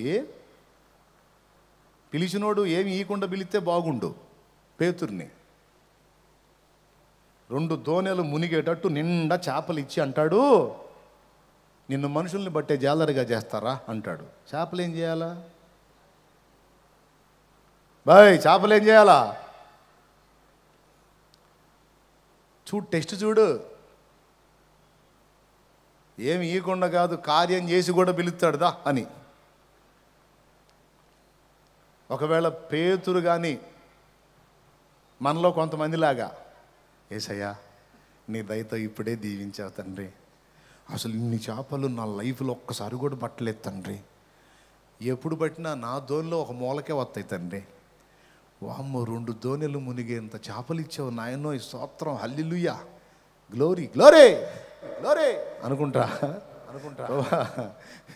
ఈ సంతలో అన్నీ ఫుల్ డబ్బులు వస్తాయి, మామూలుగా ఉండదు తండ్రి. ఈ లైఫ్ మొత్తం ఒక టర్నింగ్ అయిపోద్ది తండ్రి, నీ దయ నాయన అని ఆడే కూర్చుంటే పెద్ద చేపల వ్యాపారస్తుడు అయ్యేవాడు. ఏం వ్యాపారం? చేపల వ్యాపారం. ఆయన ఎవడో మనకు తెలియదేక ఆయన గురించి ప్రస్తావన కూడా ఉండేది కాదు. యేసయ్య పక్కన సింహాసనం అంతకంటే ఉండేది కాదు. కానీ ఏం చేశాడో తెలుసా? చేపల్ని పట్టించుకోవాలా, వలను పట్టించుకోవాలా, దోణెల్ని పట్టించుకోవాలా, సమస్తమును విడిచిపెట్టి ఆయన వైపు చూస్తాం మొదలుపెట్టాడు. ఆయన వైపు చూడటం మొదలుపెట్టాడు. పిచ్చోడా, ఎవడనుకుంటున్నావు నీకు దేవుడు సాయం చేయడం అనుకుంటున్నావు? తల్లి గుర్తుపెట్టుకో, పట్టజాలనంత ఒక దోణి కాదు 2 దోణెలు, అంటే 2 అంతల దీవెన ఇస్తున్నాడు ఆయన నీకు. గుర్తుపెట్టుకో, ఈ కోటాల్లో ఈ మాట విన్నావు నువ్వు, ఒకంత అడిగావు నువ్వు అడిగిన దానికంటే, ఊహించిన దానికంటే కూడా ఉన్నతంగా నీ ఎడల కార్యం చేయబోతున్నాడు ఆయన. నువ్వు దేనికోసం, బువ్వ కోసం అడిగావా? చూడు, ఆయన ఇశ్రాయేలుకు చేసినట్టు వాళ్ళకి మాంసం ఇస్తే ముక్కులో కూడా బయటకు వచ్చిందంట. తినలేక సచ్చారంట. ఆకలే సావటం కాదు, ఆకలితో పస్తుల నుంచి చంపటం కాదు, సమృద్ధిగా ఆహారం పెట్టి వాళ్ళని చంపాడు. తినలేక చావాలంటారు చూడు, అది కార్యం చేస్తాడు, డౌటే లేదు. ఖాళీగా ఉన్నావా, ఏ గతి దోవ లేదన్నట్టున్నావా, డోంట్ వర్రీ, ఆయన నీ దోణిలోనికి ప్రవేశించాడు. దోణలిక ఖాళీ ఉండవు, 2 దోణెలు నిండా మునుగుతాయి. చూస్తావుగా, చూడు. నేను నీకేదో ఓదార్పు, ఆదరణ, కాసేపు ఈ మాటలు చెబితే కాస్త నువ్వేదో కాస్త అమ్మయ్య స్తోత్రం అనుకుంటావని నువ్వు ఏదో మెలికలు తిరుగుతాని చెప్పట్లా. నిజంగానే చెప్తున్నా, పరిశుద్ధాత్మ ప్రేరణలోనే చెప్తున్నా, 2 దోణెలు మునుగునంత నీకు ఇస్తాడు. నా దరిద్రమో, నా లేమో, నా అప్పులో, నా ఆర్థిక ఇబ్బందో, అబ్బో అని అల్లాడావుగా, చూపిస్తాడు. చూడు, నువ్వే చూడు. అయితే ఒకటి గుర్తుపెట్టుకో, 2 అంతలు ఇచ్చి నిలబడతాడు. ఏం సంగతని? దేవునికి స్తోత్రం కలుగును గాక. 2 అంతలు ఇచ్చి నిలబడతాడు. ఏంటి మరి సంగతే? వ్యాపారాలు మొదలు పెడతావా, లేకపోతే వెంబడిస్తావా? ఏం సంగతి అంటాడు. ఏం తేలుస్తావో తెలుసు, నిలబడేది మాత్రం ఖాయం. 2 దోణెల నిండా చేపలు, ఒక పక్క యేసయ్య, మధ్యలో పేతురు. చూడు ఎట్లా పెట్టాడు టెస్టు. నేను కావాలా, చేపలు కావాలా? చేపలు అమ్ముకుంటే డబ్బులు వస్తాయి, దోణులు వస్తాయి, వలలు వస్తాయి, పనోళ్ళు వస్తారు, ఒక రేంజ్ లైఫ్. ఈయన వెంబడిపోతే ఏముంది? ఈయనకే టికానా లేదు, ఈయనకే లేదు. ఏడ తింటాడో, ఏడ పండుకుంటాడో, కనీసం చేతులు ఏదన్నా వస్తువులు అన్నామంటే ఏమీ లేదు, ఆ నిలువుటంగి తప్ప. స్తోత్రం. మొన్నటిదాకా చెక్క పని చేశాడు. ఏం పని? వడ్రంగం పని చేశాడు. ఎవరైనా ఇప్పుడేమో అది కూడా లేదు. ఆ చెక్క పని అన్న చేస్తుంటే ఎంతో కొంత వస్తా ఏదో అవసరానికి ఎత్తుంటాడు. ఇప్పుడు ఆ చెక్క పని కూడా ఆపేశాడు. నిలవరమైన నివాసం లేదు, ఇల్లు వదిలేశాడు, వాకిలు వదిలేశాడు, అందరినీ వదిలేశాడు, ఒంటిగా ఉన్నాడు. ఈయన వెంట పోతే ఇంకా ఏం మిగిలిద్ది నాకు? నేను ఇలా అంటున్నాను, ఊహించుకొని అంటాం కాదు, నిజంగానే అన్నాడు పేతురు. ప్రభువా, సమస్తము వదిలిపెట్టి నిన్ను వెంబడించి తిని మాకేమి కలుగును అన్నాడు. దేవునికి స్తోత్రం. ఒకవేళ పేతురు చేపలను ఎంచుకున్నట్టయితే పేతురికి ఏం మిగిలేది? చేపల వ్యాపారం మిగిలేది. శృంగారం అనే దేవాలయం దగ్గర ఒకవేళ ప్రార్థన చేసుకుని ఎక్కిపోతుంటే అక్కడున్న కుంటివాడైన మనుషునికి ఏమి ఇచ్చేవాడు? బంగారు నాణ్యం ఇచ్చేవాడు. ఎందుకంటే బిజినెస్ మ్యాన్ కదా, ఫుల్ సౌండ్ అవుతాడు, ఇచ్చేవాడు. బంగారు నాణ్యం ఇస్తే వాడేం చేసేవాడు? మరుసటి రోజు ఇంకా పెందలాడు వచ్చి కూర్చునేవాడు, బాబా ధర్మం చేయండి, ఇంకా పెద్ద శబ్దంతో అడిగేవాడు. కానీ ఇప్పుడు ఏమన్నాడు? వెండి బంగారములు మా యొద్ద మాకు కలిగినదే నీకు ఇచ్చుచున్నాము, లే నజరేయుడగు యేసు నామములో లేచి నడవమని చెప్పి వాని లేవనెత్తెను. వాని పాదముల చీలమండలు బలము నొంది వాడు లేచి గంతులు వేయుచు దేవుని మహిమపరిచెను. ముష్టివాడిని దర్శిస్తే మళ్ళీ అడుక్కోవడానికి అవకాశం లేకుండా చేసి పెట్టాడు. అంతకుముందన్న కాళ్ళు లేవు కాబట్టి ఎవరైనా సాయం చేస్తారు. ఇప్పుడు కాళ్ళు వచ్చి నీకు ముష్టి అత్తడానికి కూడా అవకాశం లేదు. దేవునికి స్తోత్రం కలుగును గాక. ఇప్పుడు మళ్ళీ మరుసటి రోజు బాబా ధర్మం అన్నాడు అనుకో, మొన్నటిదా కాళ్ళు లేవు, ఇచ్చాం దున్నపోతులా కాళ్ళు వచ్చింది, పని చేసుకోపో అంటారు. కాబట్టి వాడు ముష్టి ఎత్తడానికి కూడా అవకాశం లేకుండా చేశారు. ఇప్పుడు చెప్పండి, ఎవరిని కోరుకోవాలి? నేను అందుకే చెబుతున్నా, నా అప్పులు తిప్పలు బాధలు లేమి కొరత నింద అవమానం వీటిని గూర్చిన చింతంతా పిల్లకాయలదే. ఆత్మీయ జీవితంలో ఒక అంతస్తుకి ఎక్కిన వాళ్ళు, పరిశుద్ధాత్మ వశులైన వాళ్ళకి ఈ బట్ట మనకున్న బాధను చూసి పక్కనోడు గందరగోళం అవటమే కానీ మనకేం పట్టదు. మనం పాటలు పాడుకుంటూ తిరుగుతుంటాం, వాడికి మైండ్ పోతుంటుంది. వీడికి వచ్చిన బాధలు నాకు వస్తే నేను ఎప్పుడో వచ్చేవాడిని, వీడు ఎట్ట పాటలు పాడుతూ తిరుగుతున్నాడో నాకు అర్థం కావట్లా, అసలు వీడు ఏం మనిషో నాకు అర్థం కావట్లేదు, వీడు ఇంత ప్రశాంతంగా ఆడు ఉంటున్నాడు, వీడి దెబ్బకి నాకు మనశ్శాంతి పోతుంది. అంతే, మనల్ని చూసి పక్కోడికి పోవటమే కానీ మనం ప్రశాంతంగా ఉంటాం. దేవునికి స్తోత్రం కలుగునుగా. నిజమా కాదా? ఆ అంతస్తుకు నువ్వు వచ్చావు అంటే కారణం దేవుని పరిశుద్ధాత్మ. అనుమతించబడే అన్నీ నీకు అనుకూలంగా మారుతాయి అని నీకు తెలుసు, అన్నీ నీకు ప్రయోజనకారులు అవుతాయని తెలిసే నువ్వు అంత పీస్గా ఉన్నావు. కాబట్టి ప్రియమైన దేవుని బిడ్డ, నువ్వు ఎదుర్కొంటున్నటువంటి ఐహిక విచారాలను గూర్చిన లక్ష్యము నీకొద్దు. అవన్నీ తప్పకుండా దేవుడు తీసేస్తాడు. అయ్యంతా దాని గురించి కలవరపడి ఆందోళన పడి, ఇప్పుడు అప్పులలో ఉన్నారు, రోడ్డుకి వేసారు, వెయ్యిని ఛీ పో అని షిమిగాడు తిడుతున్నాడు. ఎవరిని? దావీదు ఎక్కడ? వాడు ఎక్కడ? ఇప్పుడు వాడు తిట్టాడని దావీదు కిరీటం కింద పడిందా? సెరూయా కుమారులు అభిషయేవాబు చచ్చిన కుక్క వంటి వాడు, నేను ఇంత లేసి మాట్లాడంటే నీకు రోషం లేదా? మాకు మండిపోతుంది, నువ్వు అను, వాడి తల తీసి నీ కాళ్ళ దగ్గర పెడతాం. దావీదు ఏమన్నాడు తెలుసా? దావీదును శపింపమని యెహోవా వానికి సెలవీయని ఎడల వాడు అలా చేయగలడా? నన్ను ఒక్క మాటన్న ఊరుకోడరా నా తండ్రి. అలాంటిది నాకు ఈ శ్రమను అనుమతించాడంటే కారణం ఉందిలే, అది నాకు అవసరం అన్నాడు. తర్వాత ఏం జరిగిందో తెలుసా? కొద్ది రోజుల్లోనే మళ్ళా రాజు అయ్యాడు. అప్పుడు షిమిగాడు ఎక్కడున్నాడు తెలుసా? షిమి దావీదు 2 కాళ్ళు పట్టుకొని, అయ్యా మహారాజా నన్ను క్షమిస్తే గాని వదలను, నన్ను అవమానంగా మాట్లాడుతున్నారు అన్నయ్య, ఎట్టబడితే అట్ట మాట్లాడుతున్నారన్న, చచ్చిపోవాలని. సావమ్మా సావు. అప్పుడు పొగుడతారా అయ్యా? అప్పుడు పొగుడతారా? వాళ్ళు అన్నారు వీళ్ళన్నారు చచ్చిపోవాలన్నది. చచ్చిపోతే వాళ్ళు పొగుడతారా? కనీసం బాధపడతారా? పాపం మనం అనవసరంగా బిడ్డను ఇబ్బంది పెట్టాం, ప్రాణం తీసుకుంది అంటారా? ఈడెవుడురా నమ్మకంగా డబ్బులు తీసుకుని ఎట్ట తెచ్చాడు ఈడిదేనం చేయ అంటారు. ఈడెవుడురా డబ్బులు తీసుకుని ఎట్ట తెచ్చాడేందిరా, మా నోరు కొట్టాడేందిరా, మా కడుపు కొట్టాడేందిరా అని భర్త అంటే, భార్య అంటే, చచ్చినా వాడు సుఖపడతాడేంది, ఇట్ట అంటే వాళ్ళు పోయి నరకానికే అంటుంది. మా పిల్లల నోటికాడి తీసుకొని పోయి సచ్చాడు, సుఖపడతాడా ఏంది? వాడు పోయేది నరకానికే. హలో, సచ్చినా సుఖం ఉండదా?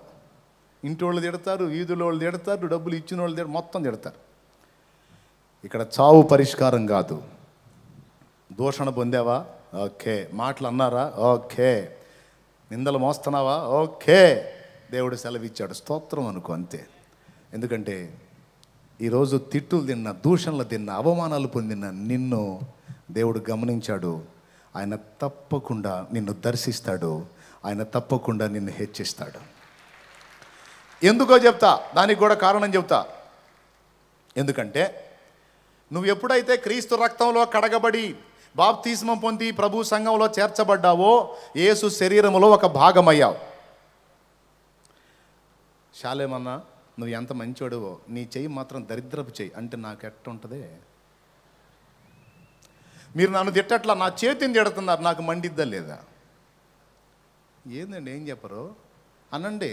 మండిద్దా లేదా? పోనీ మిమ్మల్ని అన్నాను అనుకో, నేను మీరంతా బాగుంది, మీ చెయ్యి మాత్రం దరిద్రపు చేయను అనుకో, పోనీలే చేతినేగా నన్ను కాదుగా అనుకుంటావా? అసలు మీ టోటల్ బాడీ సూపర్, మీ ముఖం మాత్రం దరిద్రంగా ఉంటుందంటే, ఓహో నన్ను కాదు నా ముఖాన్నేగా.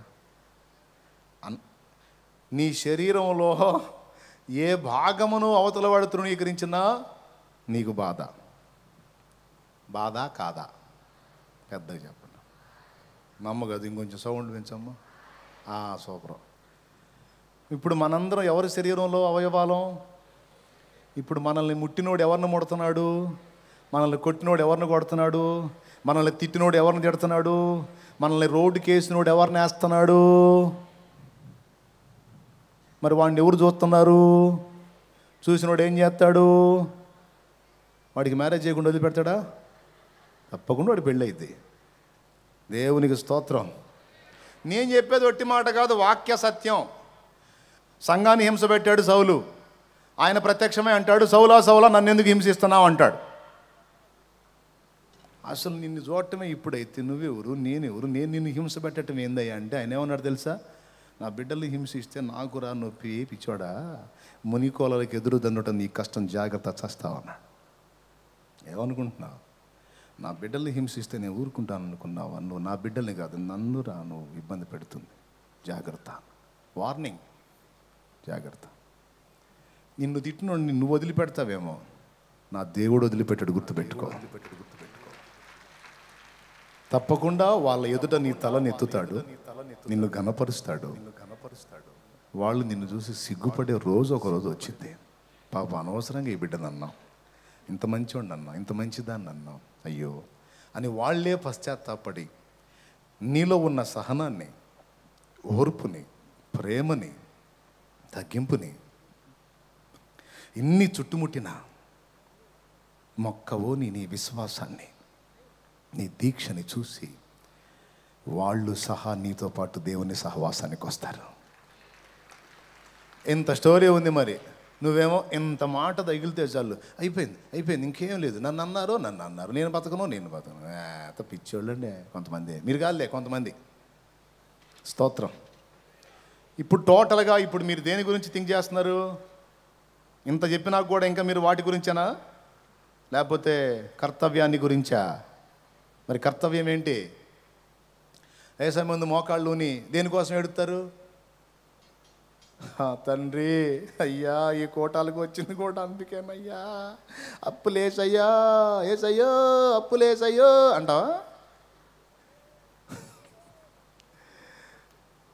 అంటావా? మరి దేనికోసం అడుగుతావు? ఉద్యోగం వేసయ్యా, god please help me, job ఈ తండ్రి అని అంటావా? ఏమంటావా? అవన్నీ ఆయన చూసుకుంటాడు, డౌట్ లేదు, ఇస్తాడు. నువ్వు ఆయన ఆత్మనడుగు, ఆయన ఆత్మనడుగు. అది నువ్వు అడగాల్సింది. నిన్న అన్న చెప్పిన ఉపదేశానికి న్యాయం జరగాలంటే నువ్వు ఆత్మనడగాలి. నువ్వు ఒక వ్యక్తివే ఒక ప్రభావవంతమైన శక్తిగా మారి సమాజాన్ని కదిలించాలంటే నువ్వు ఆత్మశక్తితో నింపబడాలి. దేవునికి మహిమ. నీ అవసరత పరిశుద్ధాత్మ, ఆయన శక్తి మన అవసరత, అంతే. నేను చెప్పానా? యేసయ్య చెప్పాడు. అపోస్తల కార్యం 1:8. మస్తు సార్లు చదివించిన, మళ్ళీ ఒకసారి చూడండి ఏమైంది, జల్దీ చూడు.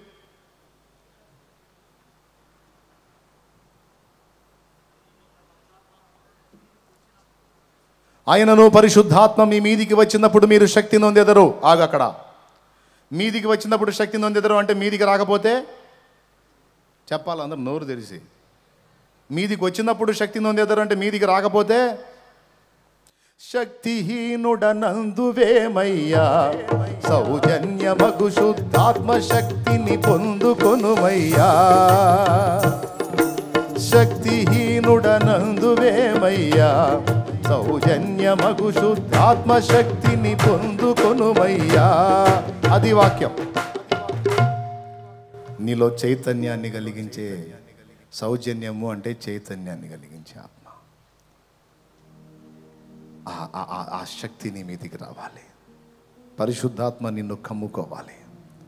అప్పుడు ఏమైందో తెలుసా? నీలోనూ నీ ద్వారాను మానవాతీతమైన కార్యాలు జరుగుతాయి. మనుషులకు మైండ్ పోయే కార్యాలు జరుగుతాయి. దేవుని సన్నిధిని నీలో జనం చూస్తారు. నువ్వు కూర్చున్న దగ్గర జనం దేవుని సన్నిధిని అనుభవిస్తారు. నువ్వు మాట్లాడుతున్నప్పుడు జనం పరిశుద్ధాత్మ చేత స్పర్శించబడతారు.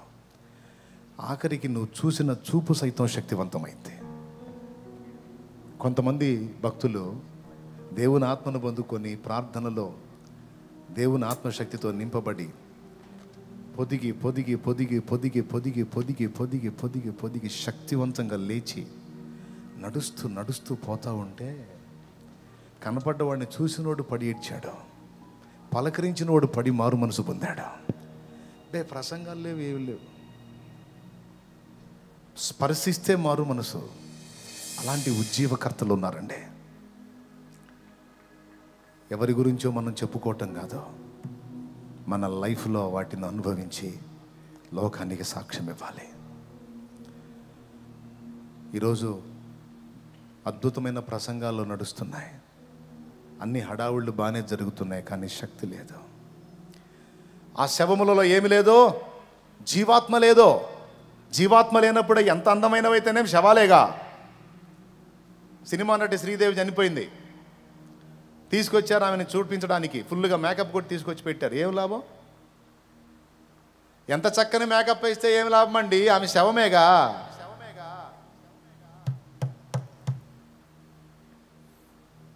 పరిశుద్ధాత్మ జీవమును వదిలినప్పుడు ఆ జీవం, ఆ ఊపిరి వాళ్ళలోకి ప్రవేశించినప్పుడు వాళ్ళు శక్తివంతులయ్యారు. వాళ్ళు పని చేయటం మొదలుపెట్టారు. లేఖనం అంటుంది, ఏమంటుందో తెలుసా? వాళ్ళు ఒట్టి మనుషులు కాదు, ఒక మహాసైన్యమయ్యారు. ఎండిపోయిన ఎముకలు మహాసైన్యమై నిలుస్తాయి. ఆశ లేదు, నిరీక్షణ లేదు, అవకాశం లేదు. మన పని అయిపోయింది అనుకునుచున్న వారలారా, ఏమైపోయింది నీ పని? ఏమీ కాల. 80 ఏళ్ళు వయసు వచ్చింది, ఇంకేముందిలే నా పని అయిపోయింది అనుకున్నాడు మోషే. దేవుడు తన ఆత్మనిచ్చి మోషేకి 6 లక్షల కాల్బలాన్ని నడిపించే ఆరోగ్యం ఇచ్చాడు, శక్తిని ఇచ్చాడు, జ్ఞానం ఇచ్చాడు. నాడు మోషే మీద ఉంచిన ఆత్మలో ఒక్క పాలు డివైడ్ చేస్తే 70 మంది మీదకి వచ్చింది.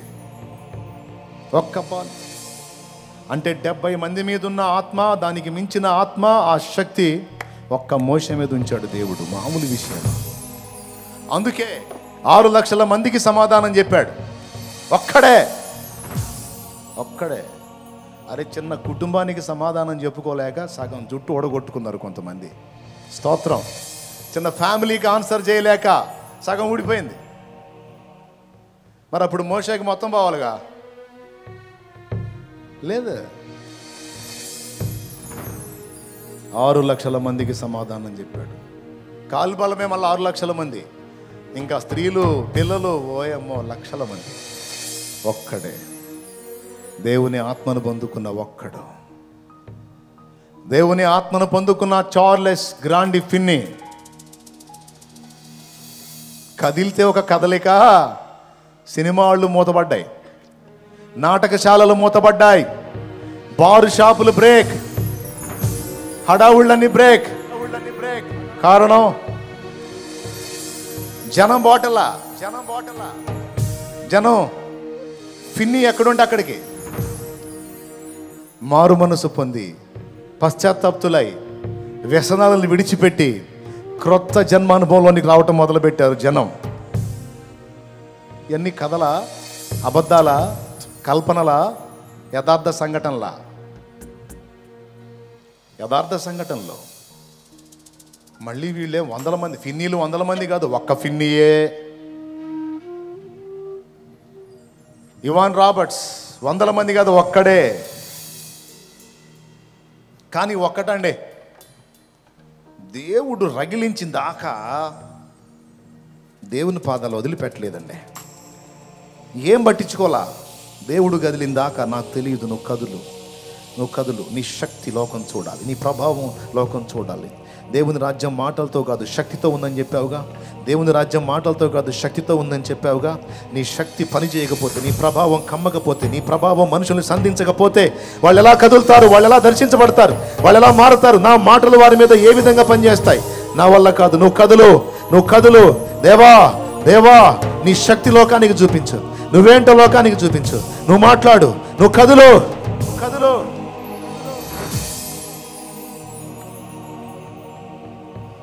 రగిలించబడ్డారు దేవుని పాదాల చెంత. దేవునికి స్తోత్రం కలుగునుగాక. మ్యాటర్ సీరియస్, జాగ్రత్త. టేక్ ఈజీగా తీసుకోవద్దు. నువ్వు ఆడపిల్లవైనా సరే, రమాబాయి ఆడపిల్లే చాలామందికి దీవెనకరంగా మారింది. ఎమి కర్మైకేల్ ఆడపిల్లే చాలామందికి, మేరీ స్లెసర్ ఆడపిల్లే చాలామందికి దీవెనకరంగా మారింది. యోధురాళ్ళు ఉన్నారు, తక్కువ వాళ్ళు లేరు. స్త్రీలలో ఉజ్జీవకర్తలు ఉన్నారు. తెలుసా మీకు? డిఎల్ మూడీనే గడగడలాడించిన తల్లి ఉంది. డిఎల్ మూడీని గడగడలాడించింది ఒక ఆమె.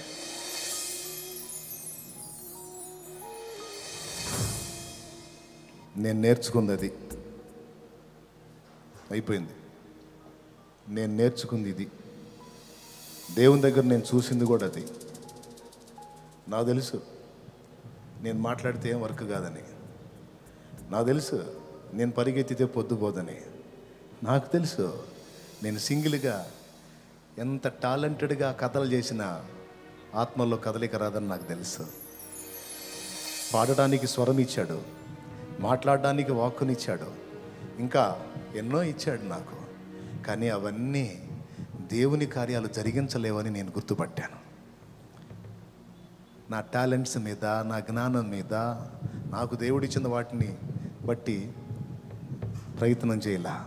అవన్నీ వట్టివేనని నాకు తెలుసు.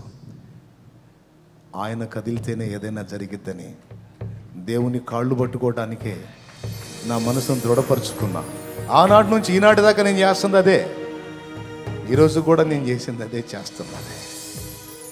ఆయన కదిలించకపోతే నా వల్ల ఎక్కడైతే? మీరెవరు? ఎక్కడ మీరు? నేనెవడిని? ఎక్కడ?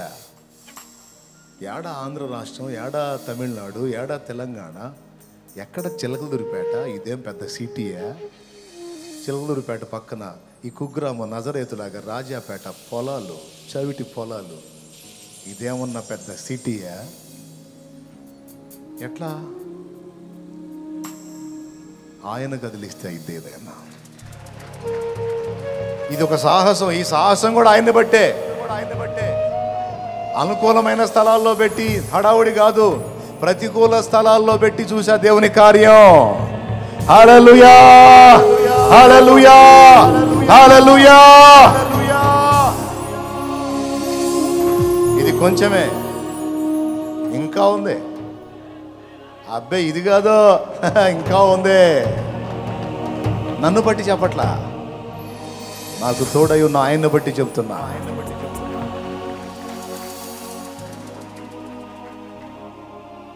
దేవునికి మహిమ.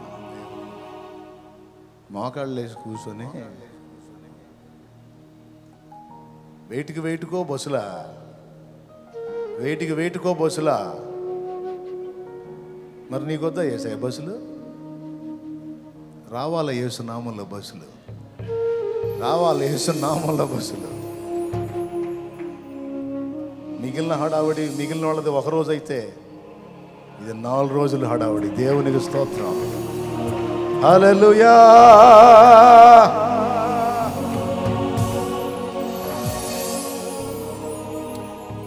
ఎవరో కనికరించాలి, ఎవరో కదలాలి, ఎవరో దయ చూపాలని నేను ఎవ్వడి కోసం కాసుకోవాలా. పోయి కూర్చున్నా ఆయన దగ్గర, ఆయన చేస్తూ ఉన్నాడు ఆయన కార్యాన్ని. భక్తుల్ని చూసి, వాళ్ళు సింగిల్ పర్సన్స్, వెళ్ళి కూర్చున్నారు, పొదిగారు దేవునితో, కలుసుకున్నారు దేవునితో, రగిలించబడ్డారు, మన్నించబడ్డారు. ఫైనల్గా ఒక మాట చెప్తా, ముగిస్తా ఇక. సంతోషంతో స్తోత్రం చెప్పండి. బాప్తిస్మాన్ని సిద్ధపడి దేవునికి ఇక జీవితాన్ని అప్పగించకూరిన వాళ్ళు రెడీ అవ్వండి. కోట ముగింపులో మొత్తానికి బాప్తిస్మాలు ఉన్నాయి. ఫైనల్గా ఒక మాట చెప్తా, అదేంటంటే, దేవుడు ఒక వ్యక్తిని మన్నించాలనుకున్నప్పుడు, ఒక వ్యక్తిని తన కొరకు వాడుకోవాలనుకున్నప్పుడు, దేవుడు ఆ వ్యక్తిని మనుషుల మధ్యలోనికి పోనివ్వడు. ఇదే గుర్తుపెట్టుకో, పోబుద్ధి కాదు. జ్వరం వచ్చినోడికి కొన్ని లక్షణాలు ఉంటాయి, రోగ లక్షణాలు, అన్నం తినబుద్ధి కాదు, అవునా? అట్లాగే ఒక్కొక్క రోగం ఒక్కొక్క లక్షణాలు చూపిస్తుంది. గర్భిణీ స్త్రీకి వేవిళ్ళని ఉంటాయి, వాళ్ళకు కూడా కొన్ని లక్షణాలు ఉంటాయి. అట్లాగా దేవుని పరిశుద్ధాత్మ చేత సంధించబడుతున్న వానికి కొన్ని లక్షణాలు బయటపడతాయి. అవి నీకున్నాయో లేవో చూసుకో, లేకపోతే మాత్రం నువ్వు తేడాగా ఉన్నావు. అవి ఉన్నాయంటే మాత్రం భవిష్యత్తులో నీ వలన ఒక ప్రభంజనం, ఒక ప్రబలమైనటువంటి కార్యమే జరిగింది. ఆ లక్షణం నీకు ఉందంటే మాత్రం నువ్వు డేంజరే, సైతానికి డేంజరే. ఏమిటి ఆ లక్షణం అంటే, తరచు దేవుడు నిన్ను తన పాదాల దగ్గరికి ఆకర్షిస్తూ ఉంటాడు. ఆదివారం చెప్పి మళ్ళీ ఒక్కసారి గుర్తు చేస్తున్నా, నీ ఇష్టం వచ్చినట్టు బానీడు, నీవు ఎల్లప్పుడూ ఆయన పాదాల దగ్గరికి ఆకర్షించబడతా ఉంటావు.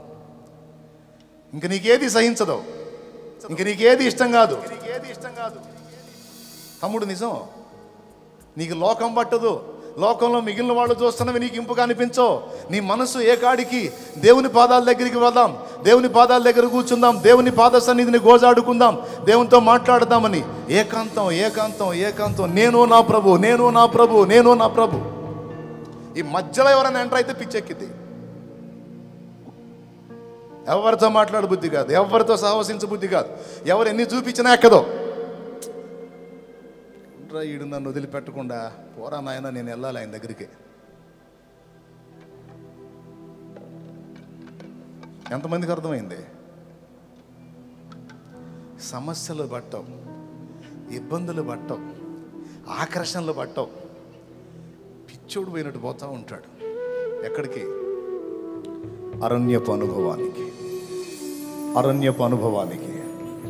ఒకడు అరణ్యంలోనికి లాగబడుతున్నాడు అంటే సైతానికి తెలుసు, అమ్మా నాకు తలకొరి పెట్టేవాడు ఒకటి తయారవుతున్నాడని. అల్లాడిపోతుంటాడు వాడు. ఒకడు అరణ్యపు అనుభవానికి పోయి దేవుణ్ణి కలుసుకున్నాడంటే సైతాను గాడి పని అయిపోయినట్టే. ఎందుకు తెలుసా? ఒక డేంజర్ సరుకు తయారవుద్ది అక్కడ. మోషే అరణ్యంలోనే దేవుణ్ణి కలుసుకున్నాడు. బాప్తిస్మమిచ్చు యోహాను అరణ్యపు అనుభవంలోనే శక్తివంతుడయ్యాడు. ప్రభు అయిన యేసుక్రీస్తుతో సహా అరణ్యమునకు పోయి అక్కడ గడిపి బాయ్ మీకు దండం పెడతా, ఒకసారి బైబిల్ తీసి చూడండి. అరణ్యంలో గడిపి బయటికి వచ్చినప్పుడు ఏ బలముతో వచ్చాడో రాశాడు. చూడ ఏ బలంతో వచ్చాడు. లోకాసు వార్త 4 చూడు నాన్న, ఏ బలంతో వచ్చాడు చూడు తొందరగా చూడు. యేసు పరిశుద్ధాత్మ పూర్ణుడై యోర్దాను నది నుండి తిరిగి వచ్చి 40 దినముల ఆత్మచేత అరణ్యంలో నడిపింపబడి అపవాది చేత శోధించబడుచుండెను. 14 అప్పుడు యేసు ఆత్మబలముతో గలిలయకు తిరిగి వెళ్ళాను. ఎక్కడి నుంచి? గలిలయకు వెళ్ళక మునుపు బాప్తిస్మం పొందిన తర్వాత యేసు ఎక్కడికి నడిపించబడ్డాడు? అరణ్యపు అనుభవానికి. అక్కడి నుంచి వచ్చేటప్పుడు ఏ బలంతో వచ్చాడు? బాగా శరీర బలంతో వచ్చాడా? ఆత్మబలం. ఆ ఆత్మబలంతో వచ్చి గలిలయకు వచ్చాడు. ఆ తర్వాత రాసింది ఆయన కీర్తి, ఆయనను గురించిన సమాచారము ఆ ప్రదేశమందంతటా వ్యాపించింది. అది ఆయన మైకులు పెట్టి ప్రచారం చేసింది ఏం లేదు, కార్యాలు చేసి కూడా ఎవడికి చెప్పొద్దు అన్నాడు. ఆయన మళ్ళీ హడావుడి చేసింది కూడా ఏం లేదు. కార్యాలు చేసి కూడా మౌనంగా ఉన్నాడు. ఎవరికి చెప్పొద్దు అన్నాడు. ఆయనను గూర్చిన సమాచారం ఆ ప్రదేశం అంతటా వ్యాపించింది. ఎవరు చేశారా పని? దేవుని శక్తి, దేవుని ఆత్మ బలంతో నిండుకున్నాడు. నా ప్రియమైన దేవుని బిడ్డలారా, ఏదో కూటాలు పెట్టారు, అన్ని చోట్ల పెట్టారు, ఏడగోడ పెట్టారు, పోయాం, కాసేపు కూర్చున్నాం, వచ్చాం, పెట్టారు, తిన్నాం, చెప్పారు, విన్నాం, అయిపోయింది, బ్యాగు సర్దుకున్నాం, పొలోమని పోతున్నాం. అది కాదు. అసలు ఎందుకు వచ్చానో వీడికే? ఆచారంగానే వచ్చావా? వస్తే మంచిదని వచ్చావా? ఒట్టిగెళ్ళడానికి ఇల్లేదమ్మా, ఒట్టిగెళ్ళడానికి ఇల్లేదు తమ్ముడా. దేవుని శక్తిని పొందుకొని వెళ్ళాలి, దేవుని ఆత్మ బలాన్ని పొందుకొని. నేను చెప్తున్నాను, ఇంతమంది ఉన్నారేడా,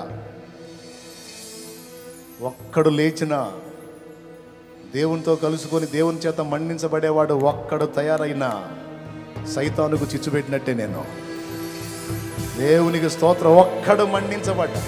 కానీ నాకు తెలుసు ఒక్కడు కాదు, ఇక్కడ ఉన్నోళ్ళు ఎవరు తక్కువోళ్ళు కాదు, ఇక్కడ ఉన్నోళ్ళు ఎవ్వరు తక్కువోళ్ళు కాదు, ఈ వేదిక మీద ఉన్నోళ్ళు కాదు, ఈ కూర్చున్నటువంటి వాళ్ళు ఎవరు తక్కువోళ్ళు కాదు, ఈ లైవ్లో ఉన్నోళ్ళు కూడా తక్కువోళ్ళు కాదు. మొత్తం మొండిసరికే, మొత్తం మొండిసరికే. దేవునికి స్తోత్రం, మొత్తం దేవుని రోషం కలిగిన సరికే. ఇది తిండి సరుకు కాదు, ఇది మొండి సరుకు, కసిగల్ల సరుకు, ఇది వెతుక్కునే సరుకు. దేవుని సన్నిధిని, దేవుని సహవాసాన్ని, దేవుని సత్యవాక్కును, దేవుని జీవాన్ని వెతుక్కునే సరుకు. నాకు తెలుసు,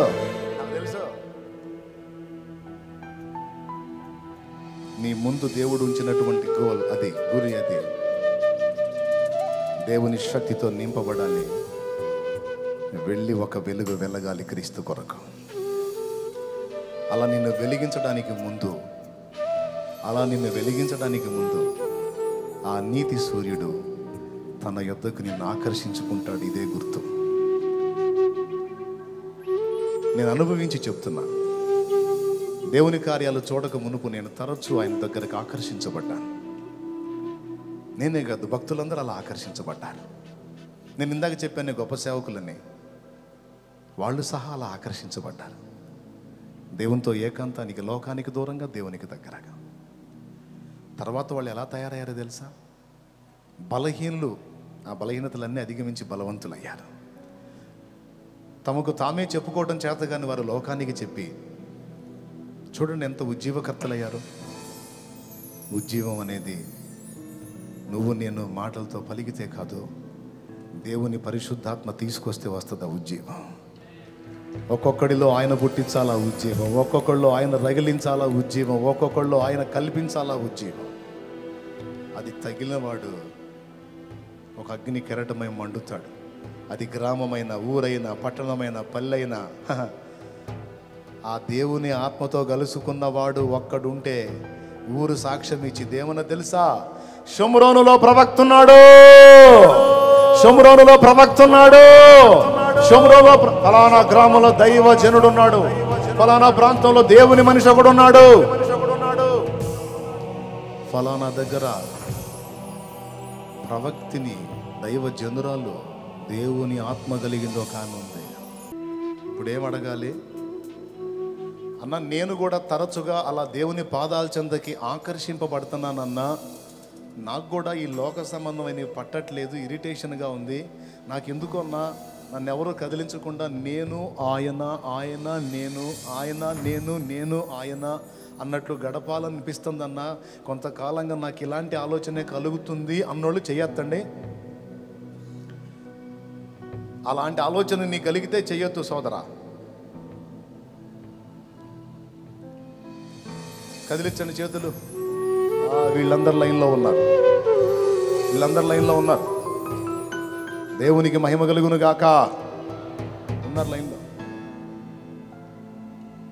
దేవుని ఆకర్షణ నీ మీదకి వస్తుంది. దేవుని పరిశుద్ధాత్మ చేత రేపబడుతున్నావు. వెళ్ళు, దేవునితో గడుపు. ఈరోజు అవకాశం వచ్చింది, గడుపు. ఏం అడుగుతావు? దేవుడు కదిలించిందాకా వదలొద్దు.